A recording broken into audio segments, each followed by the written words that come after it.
কৃষ্ণনগরে ওপেন হয়েছে একটা নতুন ক্যাফে। আজকে যেহেতু বাড়ি ফিরছিলাম তাই ভাবলাম বাড়ি ফেরার পথে ওখান থেকে একটু ঘুরেই যাই। হ্যালো, ওয়েলকাম টু শ্রীয়ের মিনি ভ্লগ।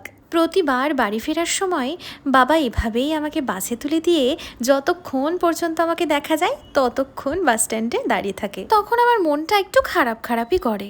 আজকে হঠাৎ ফেসবুক স্ক্রল করতে করতে কৃষ্ণনগরে এই নতুন ওপেন হওয়া ক্যাফেটার ব্যাপারে জানতে পারলাম। আর হাতে যেহেতু সময় সুযোগ দুটোই ছিল তাই ভাবলাম একটু ঘুরেই যাই। ছোট্টর ওপর ক্যাফেটা আমার বেশ ভালো লেগেছে, বেশ সাজানো গোছানো, আর ব্যাকগ্রাউন্ডে চলছিল পছন্দের সব গান। এই যে দেখো, ওপরে সমস্ত মেনু আর তার প্রাইসগুলো লেখাই ছিল। আমি তো বুঝতে পারছিলাম না কোনটা ছেড়ে কোনটা খাবো। অত না ভেবে নিজের পছন্দের দুটো আইটেম অর্ডার করে দিলাম।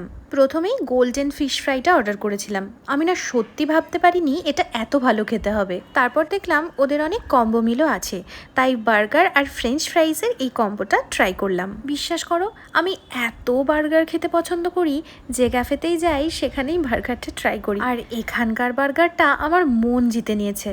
আমি আজকে একাই গিয়েছিলাম, কিন্তু এই জায়গাটা প্রিয় মানুষ বা বন্ধুদের সাথে সময় কাটানোর জন্য একদম পারফেক্ট। কৃষ্ণনগর চ্যালেঞ্জ মোড়ে এক্সপ্রেস বাজারের ঠিক বিপরীতের এই টিমোজা ক্যাফে থেকে তোমরা একবার হলেও ঘুরে এসো, কারণ 23শে জুন পর্যন্ত প্রতিটা অর্ডারে ওরা দিচ্ছে 20% করে ছাড়। আমার তো আজকে ওখানে গিয়ে নিজের সাথে নিজে একটু টাইম স্পেন্ড করতে বেশ ভালো লাগলো। এবার হচ্ছে বাড়ি ফেরার পালা। তাহলে আজকে এখানেই শেষ করি, দেখা হচ্ছে আবার নেক্সট ভ্লগে। টাটা।